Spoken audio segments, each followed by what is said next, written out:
If you're riding with the Eagles this season, then you already know this team has the kind of energy that makes every single week feel like a movie. The highs, the lows, the big plays, and the nail-biters. It's all part of the experience of being a Philadelphia fan. And while the roster is stacked and the talent runs deep, Howie Roseman is never the kind of general manager to just sit back and relax. The guy is always watching, always calculating, always figuring out how to make this team even better for the stretch run. And with the trade deadline behind us, there's still that interesting window where a few veteran free agents are hanging around, waiting for a phone call.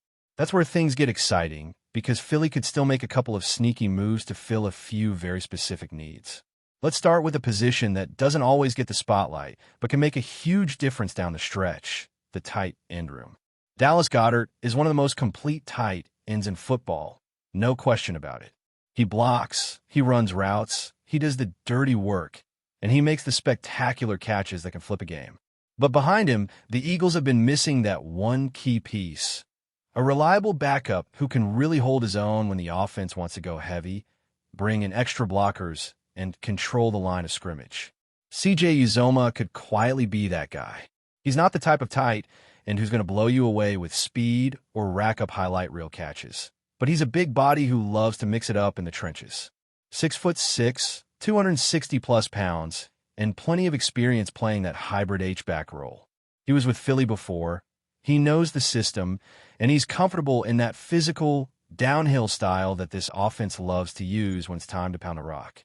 Having someone like that behind Goedert could give the team flexibility when they want to bring in jumbo packages or punch the ball in on short yardage plays.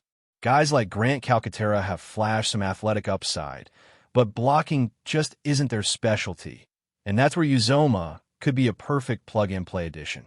Think about how much the Eagles love to dominate the line with their power sets. That's when a second tight end who can block like a lineman becomes pure gold. Now, shifting from tight into the offensive line, let's talk about the heartbeat of this entire team. Year after year, Philadelphia has built its identity in the trenches. The line is always a strength, but when you're chasing another Super Bowl run, depth becomes critical.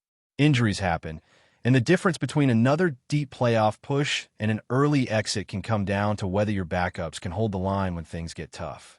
That's why someone like Brandon Scherff makes a lot of sense. A veteran, a former first-round pick, a player who's seen it all and still has plenty left in the tank. Scherff's resume speaks for itself. Multiple Pro Bowls, a first-team All-Pro nod, and a reputation as one of the smartest, toughest interior linemen in the league. He's not that flashy name who makes headlines every week, but if you plug him into a locker room like Philly's, he fits perfectly. This is a guy who understands what it takes to win in the trenches. He can play guard, bring leadership, and give the Eagles that extra insurance in case someone on the interior goes down late in the season. Last year in Jacksonville, he didn't give up a single sack while protecting Trevor Lawrence, which tells you everything about his consistency and technique. For the Eagles, adding a player like that wouldn't just be about filling a need. It's about keeping the standard high. When you look at how this franchise operates, there's a reason they're always in the mix come January. Roseman and his staff understand that football is a long grind, and the teams that last are the ones with depth and experience at every key position group. Scherff might not have to play a full 17-game slate, but if he's called upon for a few games, you know you're getting a pro who won't flinch under pressure. And speaking of pressure, let's move to the other side of the ball, the cornerback spot. Earlier in the year, injuries hit the secondary hard, and Roseman wasted no time making moves.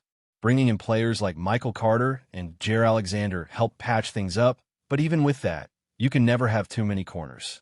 There's one name floating around that could bring some serious veteran swagger to that locker room: Stephon Gilmore. Yeah, he's 35 now, and sure, he's not quite the same shutdown corner he was back in his Defensive Player of the Year days, but the man still knows how to play. His technique, his awareness, his instincts, all still top tier. Gilmore has that calm, patient style that you can't teach. Even when he's a step slower, he makes up for it with perfect positioning and film study. For a team like Philly, chasing another ring, that kind of veteran presence can make all the difference. He's played in huge games, he's guarded elite receivers, and he knows what it takes to win in the postseason. Last year, he held his own in Minnesota, logging over 1,000 snaps and showing he could still battle with the best. He gave up fewer than 50 catches on 80 targets, which is no small feat when you're facing top receivers week in and week out. If the Eagles brought him in, it wouldn't be to play every snap. It would be to mentor, to stabilize, to make that one crucial third down stop in January when the game's on the line. Now, one name that's been generating real buzz lately is Asante Samuel Jr., and yeah, that last name probably sounds familiar because his father made plenty of legendary plays right here in Philadelphia back in the day. The younger Samuel has a lot of those same instincts, the ball skills, the anticipation, that gambler mentality that can flip a game in one play. He's been on the comeback trail after a spinal surgery, and reports say he's finally been cleared for visits. Teams like the Panthers, Packers, Vikings, and even the Niners have shown interest. But imagine the story if he found his way to the same city where his dad became a star. He's still young, still hungry, and when healthy, he's a difference maker. Double-digit pass breakups in almost every season he's played, sticky coverage on the outside, and that fearless attitude that Philly fans love. This could be one of those under-the-radar moves that pays off big if he returns to full strength. Finally, let's talk safety, a position that's been a little thin lately. Justin Simmons is still out there, which is honestly surprising considering how good he's been for so long. A leader, an all-pro, a guy who's been the backbone of every defense he's played for. He knows Vic Fangio's system inside and out. He's smart, and he communicates like a coach on the field. Right now, the Eagles' depth at safety isn't where it should be. You've got Reed Blankenship doing his thing, young guys like Makuba and Sidney Brown still developing, and Marcus Epps sidelined. Bringing in someone like Simmons would instantly raise the football IQ of that secondary. He's not just another safety. He's a culture guy. You put him in that locker room, and everyone around him gets better. You'd have a player who knows how to line everyone up, who takes the right angles, who won't miss tackles in open space. And when you think about how much communication matters in those split-second moments on defense, that's exactly the kind of presence you want back there. The beautiful thing about all of this is that it's classic Howie Roseman strategy, staying patient, letting the market settle, and then striking when the time is right. The Eagles aren't a team that panics. They're deliberate, they're strategic, and they always keep one eye on the future. So while the names we've talked about, Uzomah, Scherf, Gilmore, Samuel Jr., Simmons, might not all end up in Philly, they fit the exact profile of the kind of smart, low-risk, high-impact moves that this front office loves to make. Now, when you really think about what makes the Eagles different from so many other teams in the league, it's not just the talent on paper, it's the mentality. This organization has built something special over the past few years. They're physical, they're fearless, and they're obsessed with winning in the trenches. But what separates them from the rest is that never-satisfied mindset. Even after making deep playoff runs, Howie Roseman never stops searching for ways to make this roster just a little bit better, a little bit tougher, a little bit smarter. And right now, that's exactly what could happen as the team looks to strengthen a few positions before the stretch run gets serious. One area where you can always improve, no matter how strong the lineup is the defensive line. The Eagles already have one of the nastiest units in the entire league, with guys who can crush pockets, collapse protections, and stuff the run like a wall. But that doesn't mean you stop looking for ways to get stronger. Depth on the defensive front is like gold late in the year when bodies are tired and injuries start adding up. That's when a veteran defensive tackle or edge rusher can make a massive impact. Think about what happens when a fresh, experienced pass rusher comes into a playoff game in the fourth quarter while the offensive line across from him is gassed. That's when the game-changing strip sack happens. That's when momentum flips. There are a few veterans still floating in free agency who could fit that bill. Experienced players who may not have the speed they once had but still know how to win with their hands, leverage, and awareness. It's that kind of situational depth that turns great teams into champions.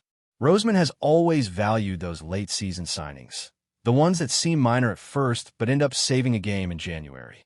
You look back at every successful Super Bowl run the Eagles have had, and there's always that one name who came in mid-season and ended up making a key play nobody saw coming. That's the philosophy that keeps this team dangerous even when they look stacked. Another position that's been quietly discussed inside the fan base is linebacker.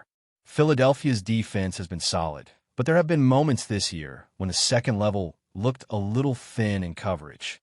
The Eagles have athletes who can fly sideline to sideline, but sometimes what they need most is a veteran who knows how to diagnose plays before the snap and put everyone in the right spot. That's where someone like Deion Jones or Jayon Brown could sneak into the conversation. Players who've been around long enough to understand gap integrity, who can read the quarterback's eyes, and who can get everyone lined up when the offense goes no huddle. That kind of leadership doesn't always show up in the box score, but it shows up when you're facing a high-powered offense late in December and need someone who won't bite on a play-action fake or miss a crucial tackle on 3rd and short. The Eagles' front office knows this, and that's why they're always open to exploring options, even when the starting lineup looks set. It's not about replacing anyone. It's about making sure there's no weak link if someone goes down or gets banged up. Now let's flip back to the offensive side of the ball, because one of the most underrated storylines this season has been how the running game has evolved. With the offensive line dominating up front and the addition of power runners who can grind out tough yards, Philly has gone back to that classic identity: punch you in the mouth football. But if they really want to be unstoppable, adding another veteran running back with fresh legs and pass protection skills could be the final touch. There's still a few names out there, guys who have been in playoff wars, who can pick up blitzes and catch the ball out of the backfield when defenses start selling out to stop the run. Having another veteran in that room could also help keep the workload balanced heading into the colder months when games get physical and every carry feels heavier. It's the same philosophy that built this roster from the ground up: versatility, depth, and leadership. Every piece matters. The stars get the headlines, but it's the glue guys, the backups, the veterans who come in off the street and give you meaningful snaps that keep this engine running smoothly. And that's why the Eagles are constantly in win-now mode. They're not waiting for next year. They're not playing for draft position. They're chasing rings, plain and simple. Speaking of chasing rings, it's impossible not to look at the quarterback room and appreciate what it's become. Jalen Hurts has taken the franchise to another level with his poise, leadership, and toughness. But even with him playing at such a high level, the front office always looks at ways to protect him better and give him more reliable options. Adding that extra tight end like Uzoma could give him more time in the pocket on play-action sets, and improving the interior line with someone like Scherf ensures that when defenses bring pressure up the middle, Hurts can step up confidently without taking unnecessary hits. It's all connected. The offensive structure, the protection schemes, the personnel moves, every decision is made with one goal in mind: keeping number one upright and dangerous. Before we continue, don't forget to subscribe to our channel and give this video a like. Your support helps us keep delivering the latest updates on our Philadelphia Eagles. And don't be shy. Share your thoughts on the news in the comments below. Philadelphia is buzzing after reports surfaced that Eagles president Don Smolensky delivered an unusually fiery message to the team behind closed doors earlier this week. Sources close to the organization describe a tense atmosphere at the Linebacker complex, where Smolensky reportedly addressed players and staff in what's being called a wake-up call for a roster that has looked flat and disjointed in recent weeks. While details remain murky, insiders claim Smolensky's words were anything but subtle. Whoever doesn't want to fight for this team, for this city, can leave now, he allegedly said, slamming the table during the brief but heated meeting. The outburst, rare for the usually composed executive, has sent shockwaves through the locker room and fan base alike. The Eagles, once seen as legitimate contenders, have stumbled through a stretch marked by inconsistent performances and visible frustration among players. Rumors of locker room tension and waning morale have been swirling since the team's latest loss, prompting speculation that Smolensky felt compelled to step in personally, something he rarely does. Some insiders view the move as a desperate attempt to reignite the fire that once defined Philadelphia's gritty football identity. Others interpret it as a calculated show of leadership, signaling that complacency will not be tolerated. It wasn't just a message to the players, one staffer reportedly said. It was a line in the sand.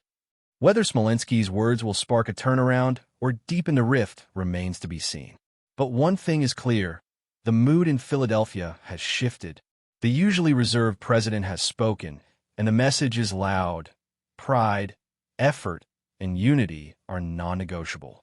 In a city that demands passion from its athletes, Smolensky's challenge may be exactly what the Eagles need, or it could mark the beginning of deeper cracks within the organization. Either way, the echoes of his ultimatum, "If you don't want to fight, leave," will linger in the halls of the NovaCare complex long after the next kickoff. That's it for this update. If you enjoyed the video and want to stay updated with exclusive news about our Philadelphia Eagles, be sure to subscribe to our channel and hit that like button.